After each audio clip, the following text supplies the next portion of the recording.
Welcome to Transforming Work with Sophie Wade, exploring the future of work. Find out what's going on, disruptions, evolutions, opportunities, challenges, and interventions in our multi-generational distributed organizations. With a new tech and talent focus, discover what you need to know to stay upskilled and relevant and ensure your business keeps its competitive edge. Sophie investigates the promise and reality of the future of work now and as we look ahead. She interviews people who are changing work experiences and practices and shares how we can each transition smoothly and successfully to effective and more productive new ways of working. Hi, this episode is about experimentation. Adapting operating strategies for fast-evolving technologies.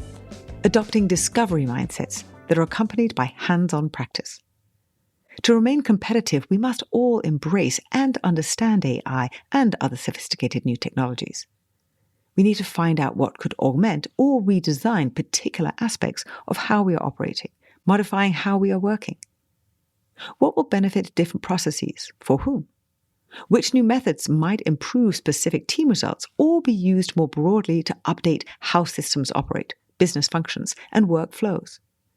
Exploring and identifying potential use cases and then be able to elevate and propagate these internally. I'm delighted to be speaking with Helen Lee Kupp, co-founder and CEO of Women Defining AI. She is also founder, managing partner, and AI advisor at Almost Technical. And Helen is co-author of best-selling book, How the Future Works, Leading Flexible Teams to Do the Best Work of Their Lives. Helen is an experienced strategy and operations leader. She works with a community of female leaders, enabling generative AI experimentation and adoption. Helen also helps companies upskill and experiment, taking a practical approach to navigate the biggest changes in work, including AI and the transformation to flexible hybrid work. Hi, Helen. How are you? I'm good. Thanks for having me. Starting off with, you studied chemical engineering and business economics management? Mm-hmm. Why the chemical engineering to start with? I loved chemistry. Mm-hmm. Honestly, there was a lot of experimentation, a lot of lab work involved in the major, and a couple other reasons related to the research that was being done on campus that was really interesting to me. So I thought I'd explore it. Synthetic biology? Yeah. So what is that? At my undergrad at Caltech at the time, you could take chemistry as a major, or you could do chemical engineering. What I really wanted to do was bioengineering, and they didn't have that as an offering. So chemical engineering was the closest with a biomolecular focus. And as part of that, we got to dive into all things synthetic biology when it was first coming out, and that is effectively genetic engineering. So really thinking about how to understand genes, what you could turn off and turn on, and actually treating biological systems like engineering systems. Very interesting. And now you're coming at it with your focus on AI from a completely different angle, or not? I had never thought about it that way. We can dive into that. It's true that I love the hybrid of something that felt so organic and, messy like biology, and pairing that with engineering and circuitry and how might we think about the systems around it. Right. In the same way that AI right now is very similar. You have this kind of organic and people element to it, while also thinking about how do we think about the processes and systems and the technology that kind of fit around that. In very much the same way, also to do with now businesses which have been strict and fixed and had all these processes. Now we're thinking about them because of the people aspect, more like living organisms. So again, that blend, that hybrid. Then you go from biological genetic systems to Bain. You're doing consulting, then product and engagement. I'm not quite sure how these fit together. Nothing fits together in my resume or my LinkedIn if you look at it from one hop to the next. If you're trying to put it together and make sense of it looking backwards, what would you say? I think the main thesis is that I have always loved trying new things and learning new things.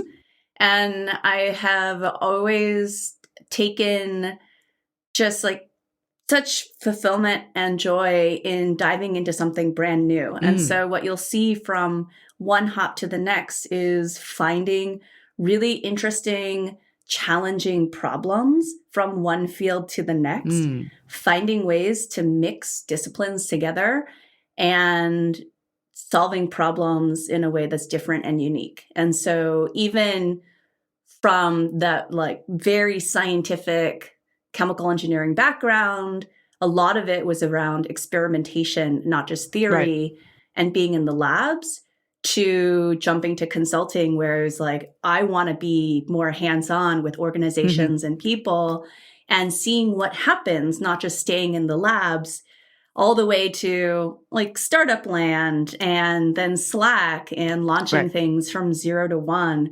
A lot of it is just being really, for me, it's just been so fun to jump into the very, very ambiguous and figuring out how to put the patterns together and build a blueprint from there. What were the steps after Bain? What were you looking for, or skills that you were looking to acquire and enhance in those particular steps? I've moved closer and closer at every point in my career to driving impact with people as much as possible.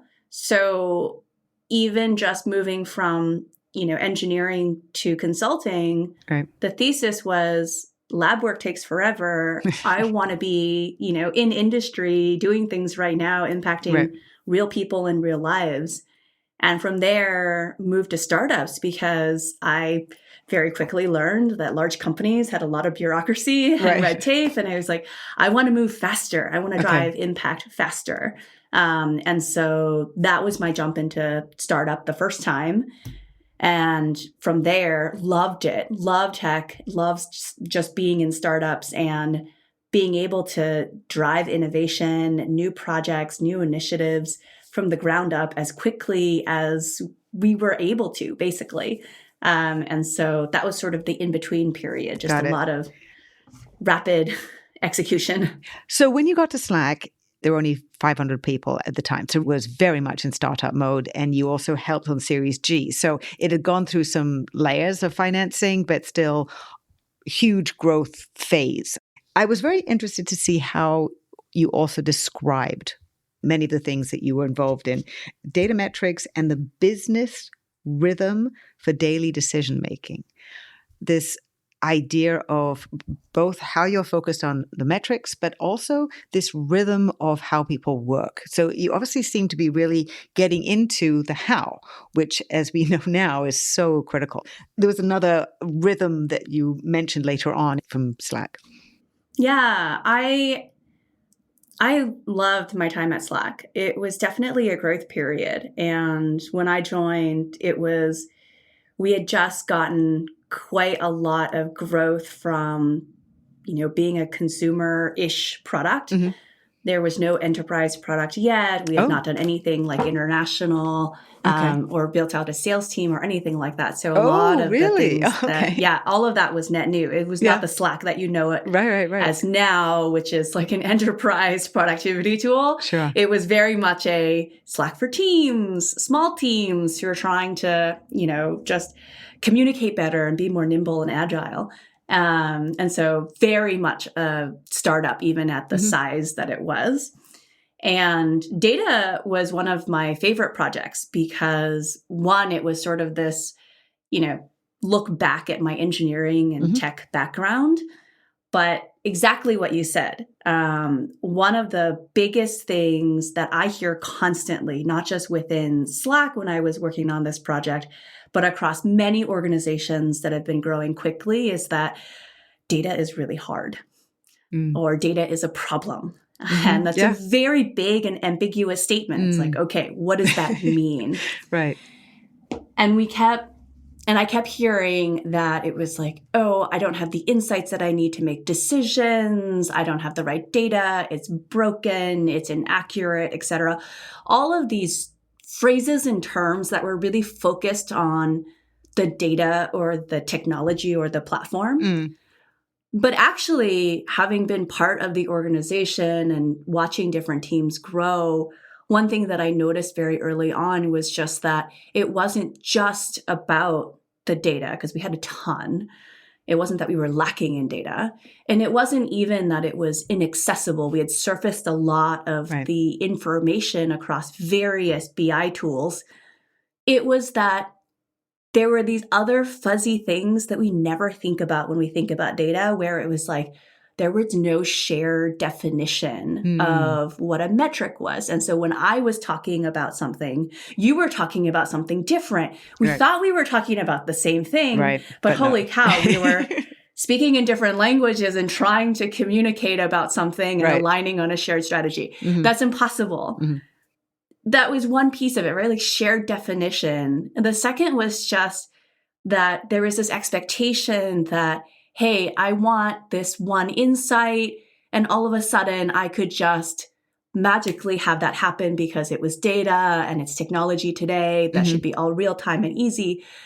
But what people forgot was that actually insights and decision making was so much more complex than that. It was not just the one, peep into business metrics at the time. There were things like understanding how this has trended over the last the context, year. right? Yeah, the context, not just a point in time data point. And to get that context, you could do a lot of the, like trending charts and insights.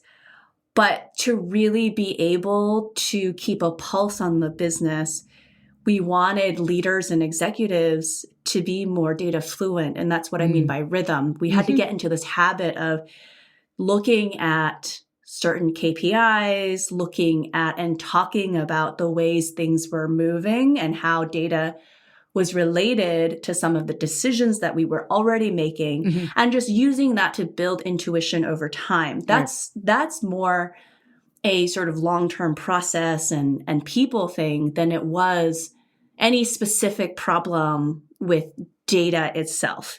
And so it to me is a really great example and manifestation of how sometimes we so easily blame technology, and we're like, oh, it's just like, it's the wrong BI tool, or it's that we don't have enough people to, build out the data tables. And it's like, okay, but we can have all the data in the world and it can have all of the metrics in the world. But if we don't know what they mean, what it means in the context of our business and what we're doing, then we're missing this translation layer towards actual decisions. I'm very interested that you use the word intuition. So you were looking to work out how to infuse the data into the way of working, the ongoing flow, so that it became intuitive how to use it.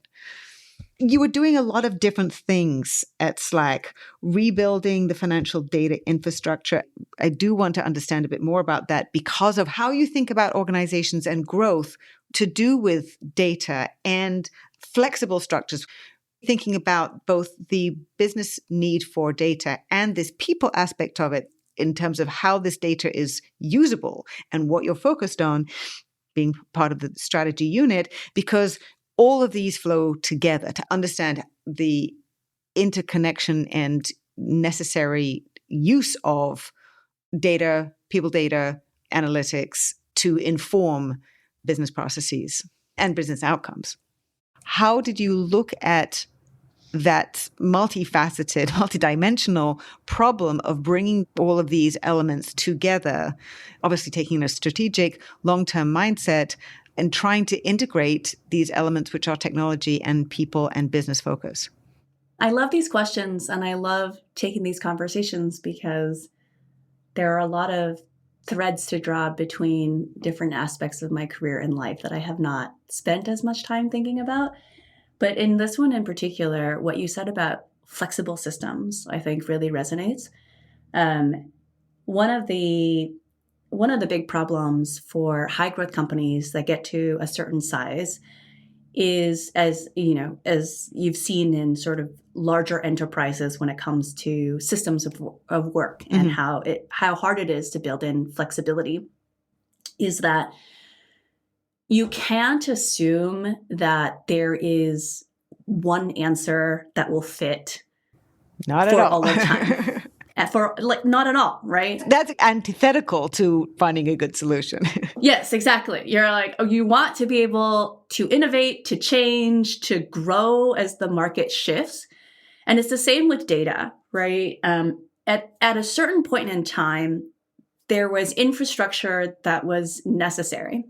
And a year down the line, that changes. And a year down that line, it changes. And you could argue that one of the hardest things in infrastructure and technology is that you're putting in this investment, right, to build something fixed, to build this bridge that will last for a long time and carry the weight of the traffic that goes on top of it. Those are very engineering terms, yeah. My brain started there when we talked about chemical engineering. I talk about frameworks, which are also in engineering, but it isn't as fixed because structure for me sounds like cement boots. Yes, but you think about that because a bridge comes to mind because you're like, I want to build something and clearly it has a goal and I don't really want to change the shape of the bridge, right? Which is fine in like physical structures. But in an organization, even with data and the amount of data that increases over time and the ways in which the product changes, we had to really think about, again, hybrid comes up, right? A hybrid approach where we couldn't create that rock solid bridge for every single KPI and thing that we wanted. That would have been a multi-year project. By which time everything would have changed so many times. Exactly. By which time everything would have changed again. And you're like, and that's why bridges are these like 30-year projects that don't change over time despite traffic flow. But in thinking about the financial data infrastructure, what we realized was we had to make some decisions around what were the KPIs that were the most important, could not change, the way in which we run our company, especially as we were looking to go public, depended on the auditability of these metrics. Oh, okay. And starting from there, we were like, these were the things that had to be bridge-like, rock solid, that we wanted to start from and build sort of what does that infrastructure look like for that, set of metrics. Then there was a set of metrics where we were like, okay, these are the KPIs that are core business metrics. They're more internal for the exec team to know how to guide the ship. But we may, in 6 months or in 12 months, as strategy shifts, consider relooking at these metrics and changing that. And that sort of needed a little bit more flexibility to where we should start to build some infrastructure, but it didn't need to be permanent.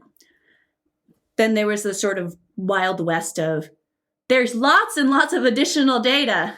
You want to push it to the teams to say, like, these are the metrics where teams are developing their own series of KPIs and shared language. It doesn't have to necessarily be cross-company. Oh, interesting. Yeah. That they needed to be a lot more nimble with, because the growth team might look at things that feel very different than the enterprise team, for example. And they needed to not push all of their work into something that was fixed and formal and had all of these, rules around how to make it credentialed data. And really understanding that there was no one definition for data and KPI and where that sits in terms of what needed to be kind of elevated to this formal infrastructure or more, and then be able to give people room to play around with metrics and be more data driven. That approach actually, I hear consistently that as organizations grow, you have to think about data in that way, right? Otherwise, you either have the one end of the Wild West and we all have no idea what we're doing with data. Sometimes we're using data, sometimes we're not. Maybe we're using data in sort of I'm trying to prove my point. It's not really an unbiased view of the world way. Or sometimes we only have a really small set of canonical data or credential data. And then it's really hard to say how else do we look at insights across the organization. And honestly, having a process for us to move from this one team found this insight in their work. Right. This metric was super valuable. How do we start to elevate that and say, actually, this is valuable for more than my team. And this is how we have some shared language together to, wow, actually, this is a really powerful metric. We should look at it at the company level and make it one of our core KPIs. There was a long discussion about what was that sort of metric elevation process. Okay. That honestly would not have happened if it was a very fixed infrastructure. Do you remember any particular one of those that you realized that this needed to be shared more broadly and used throughout the organization? Yeah, it's going to get a little bit technical if I go into the specific definition of the metric itself, but there was one metric that came from actually the finance team where they were doing a bunch of modeling and forecasting of the business. One of the core strategies of Slack, right, was about how the Slack for free teams and the free tier that made it really easy for small groups to get started helped actually the B2B side of the business because you had warm leads, right? You had teams and champions within organizations that were already really excited about Slack, already experts in how to use it. And so converting those champions into early seeds for large enterprise deals was a core strategy for Slack's B2C to B. Got it. Interesting. Sort of go to market. And so the finance team, that's really hard to model. And the finance team was doing a couple of experiments around thinking about different metrics. And there was this one specific metric that we had never used before and never talked about before called qualified free teams, where it was about free teams getting to some level of engagement and size. And, within a large enough organization where it would make sense to upgrade to an enterprise plan that actually led them to be categorized as a more like qualified lead. Yeah. So the trigger that it sort of tipped the scale into the next phase. Yeah. Right, level. And it was a really hard metric actually to look at because unlike active users and all that, what's the best way to describe it? It's sort of a state. It was a hard metric to pin down. Because it's like a mindset. Yeah, because you can have teams that sort of grew to, like 10 active users, and then the next month would come back down to 2 active users, depending on the season. And so there was a lot of working and reworking of what's the right levels of qualification, and is it that they needed to be qualified for a certain period of time? Anyway, there are tons of details, as you can imagine. The psychological aspects of it, as well as seasonal. Yeah, and also just like vetting it, socializing it with different teams and seeing like, hey, does it work to forecast other things? There's a lot behind the scenes around getting something that's new to actually like the actual definition, the mechanics of what are the levels? What does this actually mean in practice? When we look at the data, a lot of work goes into that. And there was no way that we could foresee that when we were building out the infrastructure to say, oh, this was going to be one of those things. And this is how you define the business forever and ever and ever. And because we had that flexibility to enable teams to actually play around with the data, build their own sort of mini tables and dashboards and look at it in a bunch of different ways, it enabled the finance team to really model out some of that and build some validation before saying, hey, actually, this does look like an important metric to define not just how we were doing as a company for forecasting purposes, but it also was a really interesting way, as you can imagine, to describe shared language between the self-service and the consumer side of the business alongside the enterprise side of the business, where we could set goals where, it's like, okay, how many qualified teams are we sending through to enterprise, et cetera, et cetera. And so that is a really specific example of a metric that got elevated from that sort of within the team boundaries and then moving across the org, and then actually eventually became a core company metric that we looked at on a consistent basis. So I'm going to take a little bit of a leap here to where we are now. What you're talking about sounds like a very interesting way for a company to be experimenting with AI also.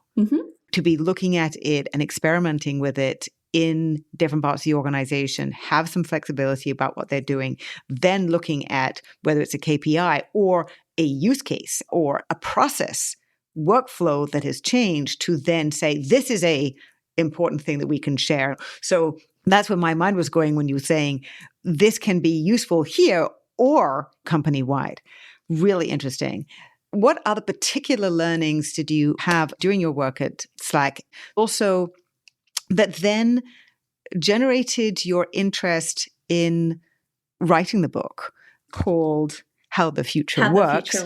And that book came out at tail end of the pandemic. So I imagine there was a lot of observing and learning. And I know from Brian, actually, one of the co-authors, that there was a huge amount of stimulus from the pandemic in terms of helping people work in flexible ways. As the future of work, in my opinion, arrived in 2020. I'd love to hear your perspective.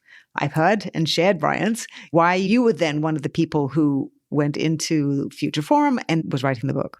My time at Slack was very formative, just Slack, the product, in some of the experiences that I pulled from and why I thought it was such a great time to actually write the book and jump into building the think tank, not just because of COVID, because I had watched from the beginning. I was an early user of Slack before I had even joined Slack when they first launched in 2014. And part of it was because I work, and I lead a little bit differently than average. I'm deeply, deeply introverted. I'm on the opposite end of Brian. I like it's actually funny just thinking about the three of us and how different we are in terms of working styles and personalities. But I'm basically on the very far opposite of Brian. Very, very introverted. And I have always worked asynchronously first. But I appreciate this live interaction. Thank you, Helen. I mean, it's very true. We can talk about the community and some of the AI stuff related to that, but even just like being an engineer and working in the lab, right, to traveling as a consultant, everything that I have done in my career has been enabled by an async form of working and a sort of like hybrid form of working. And I never had words to put to that style of working and leading and managing until I got to Slack. And because we were such active users of the product that we, and we didn't talk about hybrid or async or anything like that at the time, it was more around distributed teams and how do we ensure that the information access and transparency was there for everyone. And different new channels that allowed different types, which was the asynchronous, different types of communication. Yeah, I remember. Yes, different types of communication, different ways in which people could engage. And I fell in love with that. It's why Slack is the company that I stayed at the longest during my tenure across my career, because never before had I felt so at home where I could do my best work, do things in a way that really resonated with how I naturally worked, and to be able to influence, engage, and succeed and thrive in a way that just felt very me. And so when COVID happened, honestly, and we were all sheltering in place and had to switch to Zoom and continuing more, virtual discussions, it felt very natural for us. And you're like, I got this. I don't have to be with you. It was great. I was like, I already think better when I have a chance to write things down and document. And so did a lot of the organization and a lot of different teams at Slack, because we were very documentation heavy as we were posting things in channel and making things visible. And so it was very obvious to me and to Brian and Sheila when we were about to launch Future Forum that there was a lot that was already here that we could codify in terms of our own personal experiences and learning in driving, what would the new phase of work be? And so even if you read the book, there's a lot of hints back to like, yes, it's redesigning work, but actually there's so much that we do differently that we've learned that we've, that we can enable, and it's not really starting from zero. And I think we forget that when we talk about redesign. But that was really the genesis of it. I have worked my best work life in the more hybrid async first world. And when we all leaned into it just globally, I was like, this is the way. Well, I typically put a bracket around the RE of redesign because we didn't actually design it to begin with. We just evolved into this rather fudged situation, and big factories and then big machines, big computers and desktops. And then we spent billions of dollars trying to create things which were more intuitive, had touch screens that we could move around and work in more human ways. Okay, now let's design work how we want to do it. You've expressed many of the things that were intuitive and the ways that you could perform your best. So you had obviously started to understand your own personal preferences. What were some of the other greatest insights and potential surprises that came from your time at Slack for other people and how they had been learning and how so many people were experiencing for the first time?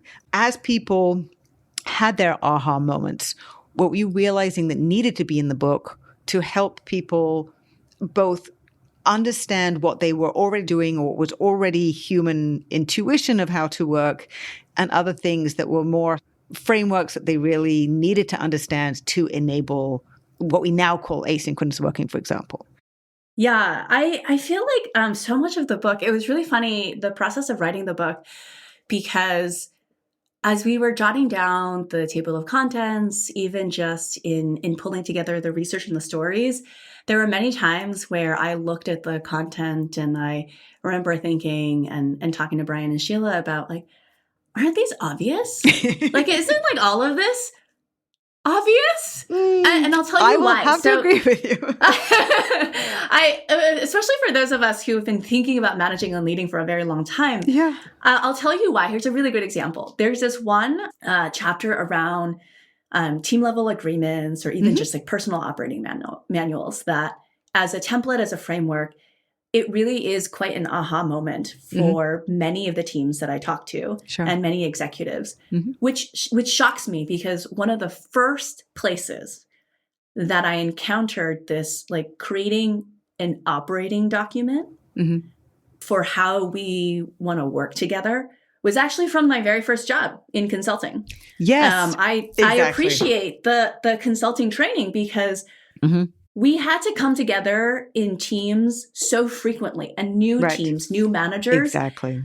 That we needed a process around like, how do we actually team protocols gel really fast? Yeah. And understand how we operate, which may be different than your last team, and how we communicate best, and how do we ensure that we solicit the best out of everyone in this group, because gosh, we have a lot to do. We have many hours that we've committed to the client, and like we're not wasting any of that time.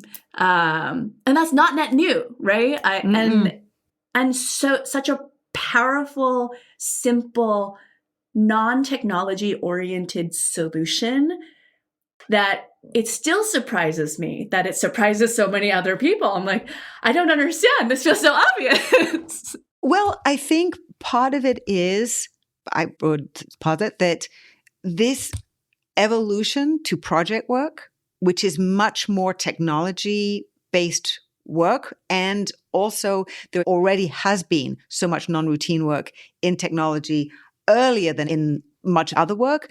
As we've been automating the boring, the repetitive, all that stuff away, all of our work has become more non-routine. But that really, in technology, I think that just becomes, okay, so bring the skills together, let's work on this new project. And you've done that over and over again at Slack and before. Yeah. Can I tell you, like one of the reason that it's one of my favorite frameworks, that is a very obvious one, is in my first experience of it when I was, 20, 21, I was on a team in consulting where I was the only introvert, which I guess if you know consultants, that is a bit more obvious than I realized at the time. It was a group of like 5 or 6, and everyone was extroverted and I was the only introvert. And the manager at the time made it a point to call that out, not to make me feel bad or as an outsider, but to recognize that, and very explicitly, she was like, what that means is that the rest of us are going to be very comfortable talking and jumping in all over each other's sentences. And we have someone on the team who is not going to do that. And we have to be a lot more cognizant that it's not because she doesn't because you don't want to jump in. As I learned over time, as an introvert, I'm waiting for the break in conversation, right? I'm waiting for that pause to jump in. I will not naturally try to interrupt someone else. I have some learned skills from working with lots and lots of extroverts over time. But it was just really powerful for me to hear that, to understand that additional tidbit, not just of myself, but to watch the team recognize that and make space for me to contribute. I've done my best work in moments like that where I feel like I'm not fighting against, trying to be something that I wasn't, that we were recognizing, like, how can we incorporate every voice in that conversation? For sure. And so it seems like a very simple tool, but I have had such powerful personal experiences with it that I come back to it often. That's why my work is so much about empathy, because it is understanding who you're working with and what their dynamics are, how they speak, what they like to talk about, what they don't, all those type of things, and really understanding both on the professional and the personal side. One thing that I also think about in terms of what you're just saying about team agreements, team protocols that consulting groups have, is that that's how we're starting to work. Where we're moving away from the unit of work being a job to being projects and these skills. And there's so much to do with the skills focus. More and more companies are understanding that this is where we have to go, driven now in great part by needing to upskill, particularly for AI. Obviously, lots of other technologies, that has been the case for 10 years plus, but now AI is supercharging that need to be changing how we're working and doing that design or redesign. Obviously been technology focused, now people focused, now the future of work and all these different elements. So AI is an obvious one, but you've now really gone full force into AI. So how did that happen? And then this new company that you have founded. Would you believe me if I said it was just by luck and by chance? Absolutely, for sure. It is. It's funny. My time building Future Forum was really a highlight of my time at Slack, and it highlighted a couple things for me. One is just like I do love thinking about the future of work and how do we change just how we operate together. And the second piece of the research at the Future Forum was really in recognizing not just my own personal experiences around being female, introverted, and then a working mom, that there was so much in this area of work not being set up for someone like me to succeed, and realizing that it was just that we sort of, like you said, we didn't really design it to be that way. We just sort of stumbled into it. And there is an opportunity, not just for me, but to drive this movement around, we have a chance to redesign it all, right? To redesign not just the big, how we operate together, but how do we really be thoughtful about how different everyone is and bring all of that into that redesign. And so it sounds not like that when I say AI, but women defining AI is 100% that, right? Where it's like, I don't, again, want us to stumble into developing technology and tools that fit one persona I want more voices, especially from women, to start to shape this thing.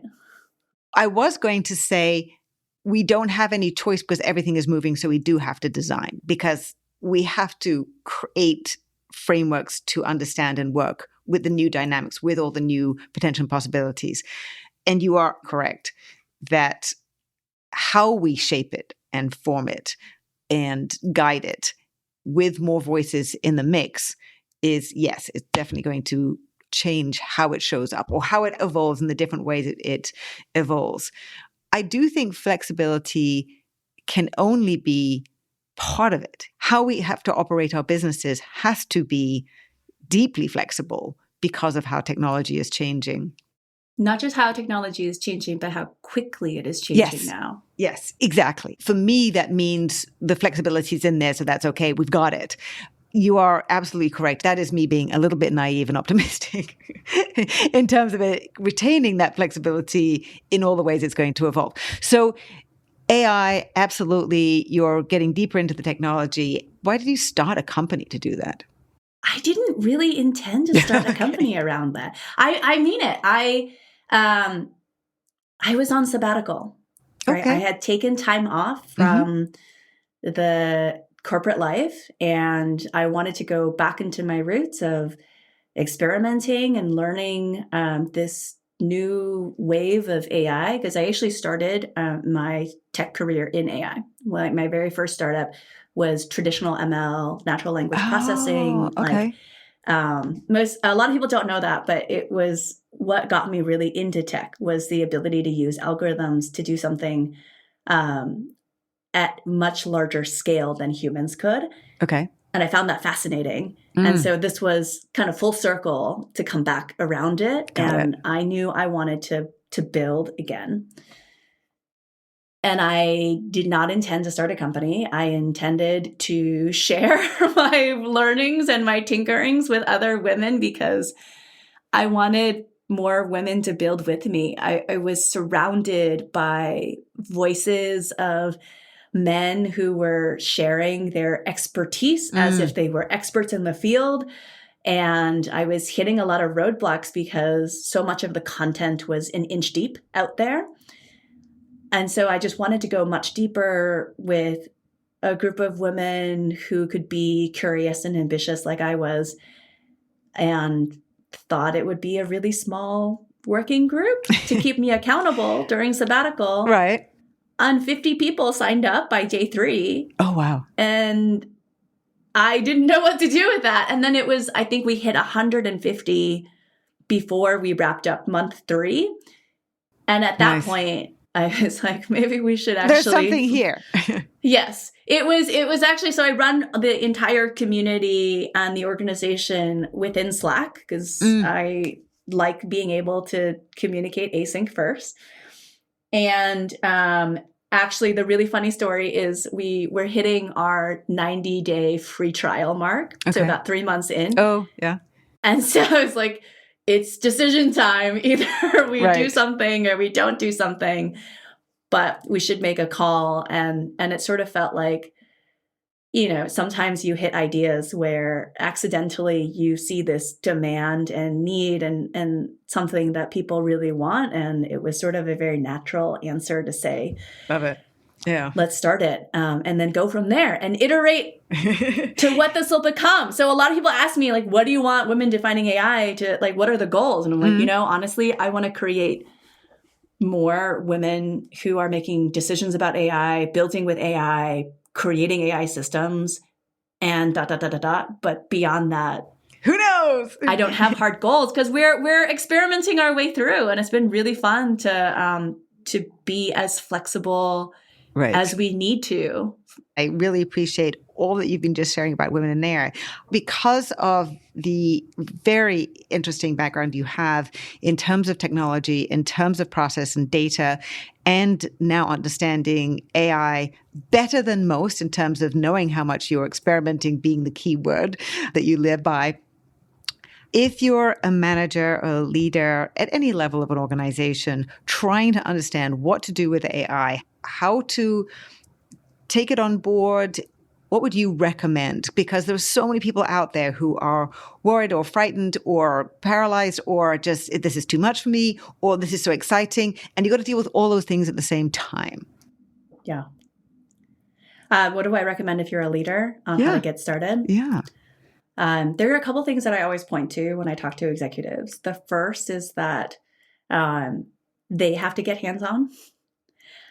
That's a very first step for everyone that I coach and talk to and teach, is that because LLMs and generative AI is not like any traditional software that you've used in the past, you do actually have to build intuition for it. Just like you have to build intuitions around how a team works. It is just as messy as humans, weirdly. Okay. I like that. And so you have to get hands-on. And that means using AI instead of just saying AI and experimenting yourself. That's a really big piece of it. The second, I would say, is to really give your organization permission to do the same. And you do it in part by leading by example, right? Like by sharing that you're experimenting. But what I continue to hear is that within enterprises, there's a lot of fear around security, data, jobs, et cetera. And so really thinking about the processes and systems to enable that experimentation without fear. So very obviously, like, what's a sanction tool, right? What's the one tool that people should experiment with or can experiment with? Or what are some guidelines around like data that you can put into tools or not? Sure. People are looking for structured guidance. They're not looking for all the answers, but they're looking for at least like that you are thinking through it and that they can try. And then the third kind of big point is just so much of this is like we talked about data at the very beginning. Experimenting and piloting use cases. This will be like not KPIs, but now use cases. Right. With individuals and teams and see what works for them and finding ways to elevate that across the broader organization and share practices. The more you can do that, the faster you'll learn, the faster the company or your team hits these moments of, oh my gosh, I had never thought about doing it that way. Right. And it's not like huge aha moments sometimes. You would be surprised. It's like I was in a Slack channel once where someone was trying to do computer, looking at an image for the first time. And she was like, I don't know if this will work. Let me try to take this this event poster and I want to use AI to just process all the details and put it into a standard format so I can insert it into a calendar. Okay.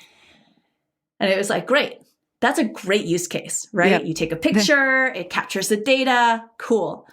And then the next step build on that was I had suggested that she follow up and ask the AI to convert that into a Google Calendar link format so that you could just click the link and it would populate your Google Calendar. Ooh. And she tried that and it worked. And it's like, sometimes all it takes is that one additional build on an idea to find these like magical micro use cases, right? And you don't get that if you don't share. That also shows what the possibilities are if you just take that other tiny step in other directions. Helen, it's been such a pleasure to connect with you, enjoy your live company. I really appreciate you doing this non-asynchronously with me and sharing everything that you have done, your journey, and what you're doing now. So thank you very much. Absolutely. Thank you for having me on. Thanks again so much to Helen Lee Kupp, co-founder of Women Defining AI and managing partner and AI advisor at Almost Technical. You can find out more about Helen on LinkedIn, as well as on Instagram at Helen Lee Kupp, HelenLeekupp, and X at Helen L. Kupp, HelenLkupp. The book she co-authored, How the Future Works, is available at your favorite retailers. Immediate action tip.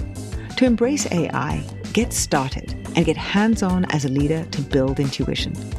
You and your organization must experiment, with you leading by example, giving structured guidance, piloting and elevating use cases. If you are finding the new business and work environment hard to navigate, contact me for executive mentorship, as well as effective empathy-centered programs to enable multi-generational distributed leaders, managers and teams to up-level rapidly to modern work and be ready for whatever lies ahead. If you enjoyed this episode, please share it with a friend and like it. You can also write a quick review wherever you listen. For regular video updates, curated useful articles, research and information, follow me on LinkedIn and sign up for my Work in Progress newsletter there. Thanks for listening. Until next time.